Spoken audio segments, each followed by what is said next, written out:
Indirect સ્પીચમાં વિદ્યાર્થી દોસ્તો તમારું સ્વાગત છે। આપણે છેલ્લે જોતા હતા કે પરીક્ષામાં આપણને કેવા પ્રકારના પરિચ્છેદ ડાયરેક્ટમાંથી ઇનડાયરેક્ટ કરવાના પૂછાવાના છે અને એની ચર્ચા આપણે કરી ચૂક્યા હતા। હવે અહીંયા તમામ પ્રકારના વાક્યો એટલે કે વિધાન વાક્ય, વિધાન વાક્ય, ઉદ્ગાર વાક્ય, આજ્ઞાર્થ વાક્ય અને પ્રશ્નાર્થ વાક્ય રચનાના થોડા એક્ઝામ્પલ આપણે એકવાર જોઈ લઈએ, જેથી કરીને તમે ડાયરેક્ટમાંથી ઇનડાયરેક્ટ કરવા માટે સક્ષમ બની જાઓ। તો અહીંયા મેં તમારા માટે 5 થી 6 વાક્યો વિધાન વાક્યો લખ્યા છે। અહીંયા મેં લખ્યું છે ને એસર્ટિવ સેન્ટેન્સ। એસર્ટિવ સેન્ટેન્સનો અર્થ છે વિધાન વાક્ય અથવા હકાર પણ કહી શકો છો। તો હવે આ એક વિધાન વાક્યનું ડાયરેક્ટમાંથી ઇનડાયરેક્ટ કરવું હોય તો કેવી રીતે થાય એના માટે અહીંયા કેટલાક વાક્યો મેં મૂક્યા છે। આપણે એને કરીએ, ડાયરેક્ટમાંથી ઇનડાયરેક્ટમાં ફેરવીએ એટલે તમને સમજાશે કે આ વાક્યોને કેવી રીતે ડાયરેક્ટમાંથી ઇનડાયરેક્ટ કરવાના થાય। વિદ્યાર્થી દોસ્તો, આપણે સૌથી પહેલા અહીંયા ફરીવાર એકવાર નજર કરી લઈએ। સૌથી પહેલો રિપોર્ટિંગ વર્બનો ફેરફાર છે, ત્યાર પછી સંયોજકનો ફેરફાર છે, ત્યાર પછી સર્વનામનો ફેરફાર છે, ત્યાર પછી કાળ પરિવર્તન છે અને ત્યાર પછી નિશ્ચિત શબ્દોમાં ફેરફાર કરવાનો છે। બરાબર યાદ રાખજો, નિશ્ચિત શબ્દો હોય તો કરવાના, ન હોય તો કોઈ પ્રશ્ન રહેતો નથી। તો હવે આપણે જોઈએ કે આ ડાયરેક્ટમાંથી ઇનડાયરેક્ટ કરવા માટે આપણે ક્યાં ફેરફાર કરવા પડે છે। સૌથી પહેલું વાક્ય આપણે જોઈએ, ચાલો અહીંયા સૌથી પહેલું રિપોર્ટિંગ વર્બ, આ પહેલો ફેરફાર। ત્યાર પછી અહીંયા વિદ્યાર્થી દોસ્તો સંયોજકની જરૂર પડી એટલે અહીંયા સંયોજક, અહીંયા સર્વનામ 1, સર્વનામ 2, સર્વનામ 3 છે એટલે ત્રીજો ફેરફાર સર્વનામ, ચોથો ફેરફાર વિદ્યાર્થી દોસ્તો કાળ પરિવર્તન અને કોઈ નજીકતા દર્શક શબ્દો આમાં છે નહીં। તો વિદ્યાર્થી દોસ્તો આટલા ફેરફારો અહીંયા છે। પહેલા હંમેશા આપણે જોઈ લેવાનું અને પછી એ પણ નોટિસ કરી લેવાનું કે રિપોર્ટર કોણ છે ને લિસનર કોણ છે। આ રિપોર્ટર છે એ હી છે અને આ લિસનર છે એ શી છે। આ પણ આપણે અવશ્ય જોઈ લેવાનું। તો હવે વિદ્યાર્થી દોસ્તો આને હું ડાયરેક્ટમાંથી ઇનડાયરેક્ટમાં ફેરવું છું। તમે બરાબર મારી સાથે સાથે જેનો અભ્યાસ કરજો। ચાલો આપણે કરીએ છીએ।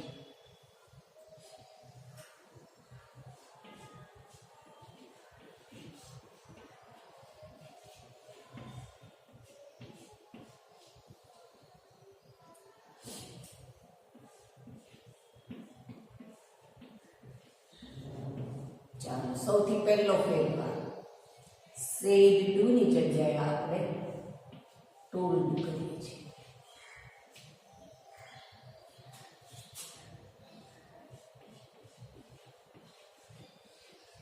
બીજો ફેરફાર સંયોજક તરીકે આપણે ધેટ મૂકીએ છીએ। ત્રીજો ફેરફાર સર્વનામ, આઈ હોય એટલે કોણ, તો આઈ હોય તો બોલનાર રિપોર્ટર પ્રમાણે એટલે હી છે, આઈ નું આપણે કરશું હી। ડીડ નોટ છે વિદ્યાર્થી દોસ્તો એટલે એ સાદા ભૂતકાળનું વાક્ય છે, આપણે એને કરવાનું છે પૂર્ણ ભૂતકાળ એટલે ડીડ નું આપણે હેડ કરશું।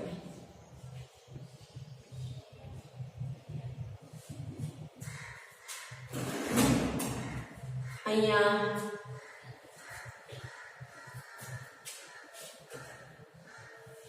નોટમાં કોઈ પરિવર્તન નથી એટલે નોટને આપણે એઝ ઇટ ઇઝ મૂકી દઈશું।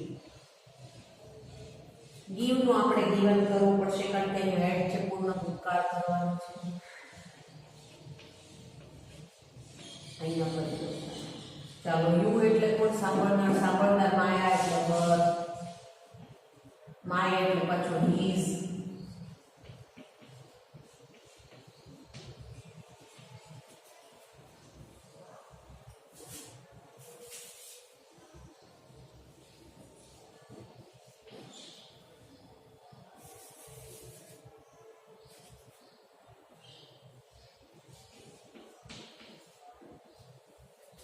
તો જુઓ વિદ્યાર્થી દોસ્તો, પહેલું વાક્ય આપણે ડાયરેક્ટમાંથી ઇનડાયરેક્ટ કર્યું.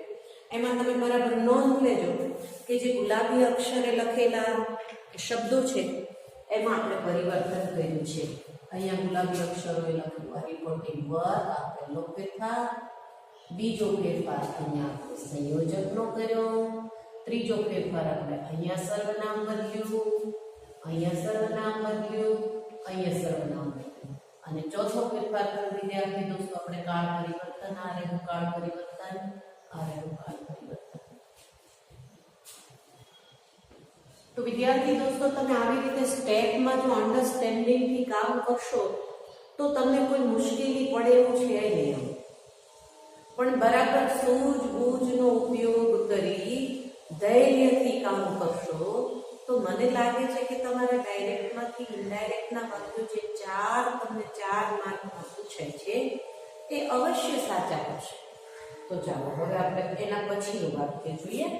એ વાક્યમાં કેવી રીતે ચેન્જ કરવાનું છે. તો સૌથી પહેલા આપણે જોઈએ કે ક્યાં ક્યાં ફેરફાર કરવો છે. પહેલું રિપોર્ટિંગ વર્ક, ત્યાર પછી આ પહેલો ફેરફાર, આ બીજો ફેરફાર સંયોજક,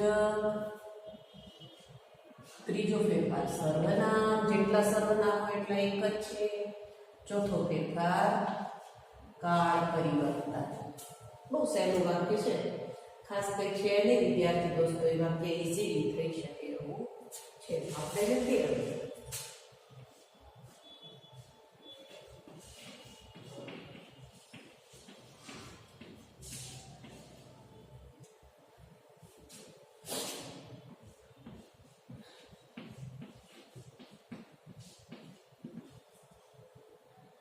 ચાલો પહેલો ફેરફાર આપણે કરીએ.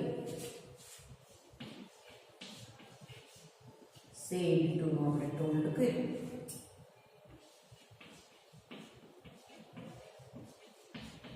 ચાલો હવે જરૂર પડી સંયોજકની. સંયોજક આપણે ધેટ વાપરીએ. ત્યાર પછી સર્વનામનો ફેરફાર કરવાનો. વી એટલે કુલદીપભાઈ પ્રમાણે, કુલદીપભાઈ એટલે હી નું બહુવચન ધે. વી નું આપણે વુડ કરીએ.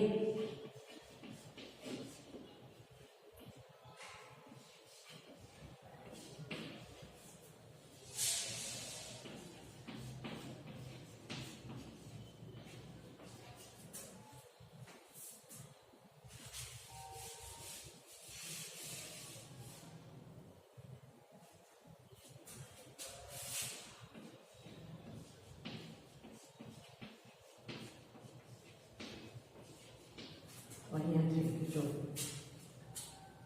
પહેલો ફેરફાર આપણે જોઈ લઈએ. પહેલો ફેરફાર રિપોર્ટિંગ વર્ક, બીજો ફેરફાર સંયોજક, ત્રીજો ફેરફાર સર્વનામ અને ચોથો ફેરફાર કાળ પરિવર્તન.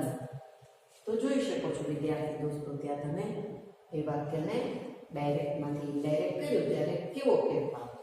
આ તો હું તમારી સમજ માટે લખું છું વિદ્યાર્થી દોસ્તો. તમે પરીક્ષામાં એવું બધું લખતા નહીં કે લીટાઈ દોરવાની તમારે જરૂર નથી. તમારી સમજ કેળવાય એટલા માટે આપણે આ લખીએ છીએ, બરાબર. હવે ત્રીજું વાક્ય જોઈએ. ચાલો સૌથી પહેલું તો આપણે એ જ જોવાનું. આ રહ્યું રિપોર્ટિંગ વર્ક, અહીંયા જોઈએ સંયોજક, અહીંયા રહ્યું સર્વનામ. કેટલા સર્વનામ છે? 1 2 બે સર્વનામ છે. બે સર્વનામમાં આપણે ફેરફાર કરવાનો અને વાક્યને ફેરવવાનું. વાક્ય કોઈ ડિફિકલ્ટ મને જરાય જણાવવું નથી. આપણે ફેરવીએ વિદ્યાર્થી દોસ્તો. બહુ ઇઝી વાક્ય છે.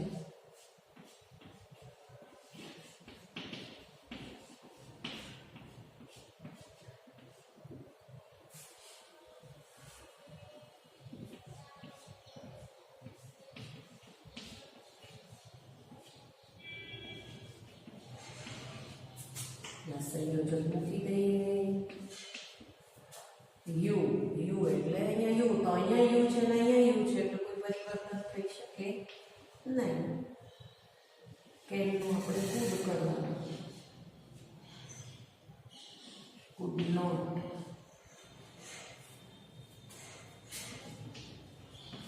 ટેક, એનીથિંગ,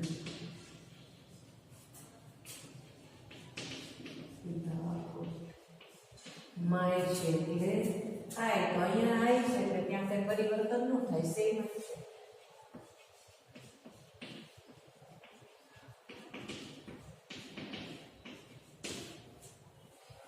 બહુ સહેલું વાક્ય હતું વિદ્યાર્થી દોસ્તો, મને લાગે છે કે એમાં તમને જરાય કઠિનાઈ નહીં પડી હોય. બહુ સહેલું વાક્ય છે એટલે એ તમે ઇઝીલી કરી શકો એવું છે.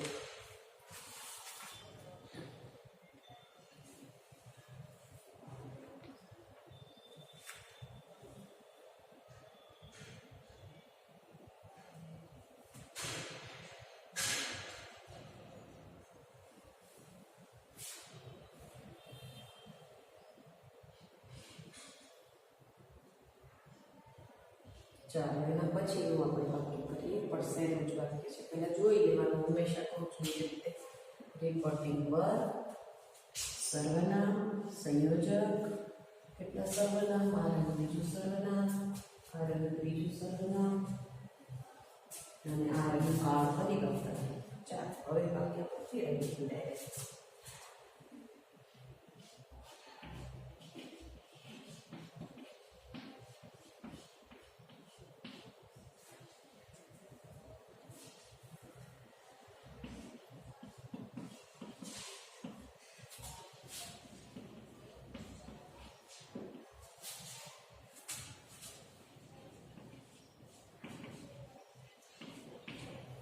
ચાલો યુ એટલે કોના પ્રમાણે, મી પ્રમાણે, એટલે આપણે અહીંયા આર છે, આર અને હેવનું કરવાનું છે હેડ. પૂર્ણ વર્તમાન કાળ, પૂર્ણ ભૂતકાળ કરવાનું છે. પૂર્ણ વર્તમાન કાળનું આપણે કરવાનું છે પૂર્ણ ભૂતકાળ.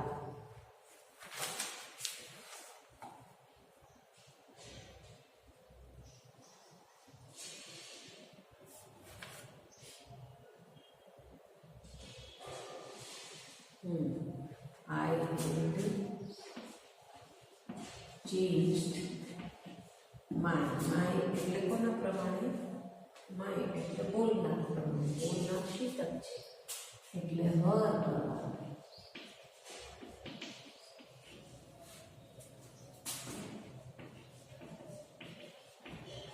અવર એટલે કોણ, શીતલ પ્રમાણે, બોલનાર પ્રમાણે. શીતલ એટલે શી છે એટલે શીનું બહુવચન શું થાય, તે, અને તેનું સંબંધ શું થાય, તે થાય. તો આફ્ટર their meeting.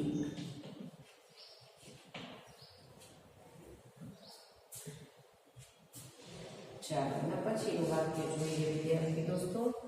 પહેલું રિપોર્ટિંગ વર્બનો ફેરફાર, બીજું સર્વનામનો ફેરફાર, ત્રીજું કાળનો ફેરફાર, ચોથો ક્રિયાપદનો ફેરફાર, પાંચમો સમયદર્શક શબ્દ અહીંયા છે એનો ફેરફાર.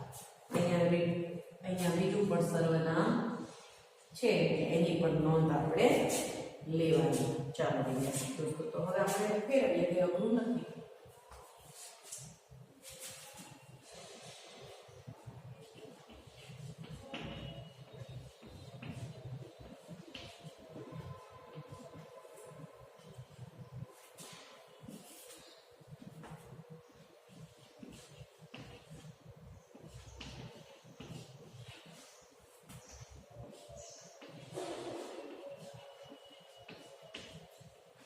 ચાલો અહીંયા શી છે તો અહીંયા આપણે શી કરશું.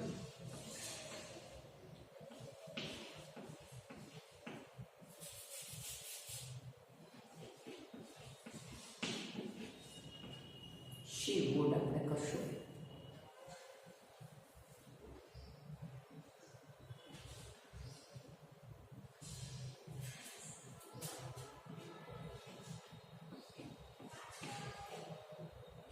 યોર એટલે કોના પ્રમાણે, હી, તો અહીંયા યોરનું હીઝ.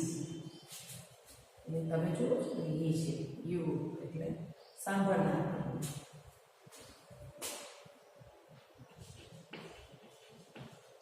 અને ટુમોરોની જગ્યાએ વિદ્યાર્થી દોસ્તો આપણે નેક્સ્ટ ડે કરશું.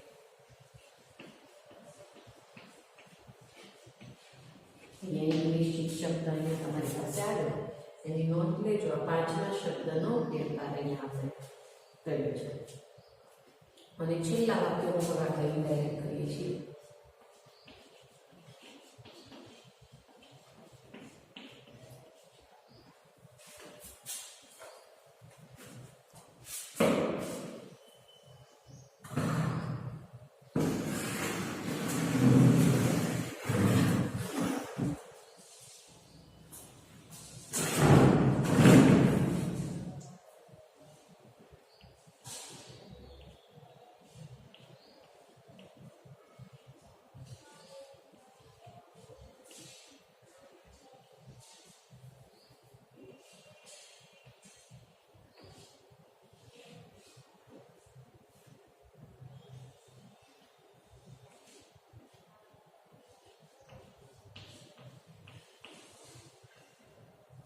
અહીંયા શી છે ને અહીંયા ની છે એની નોંધ લેજો. ચાલો બીજા પ્રમાણે એટલે કે વેર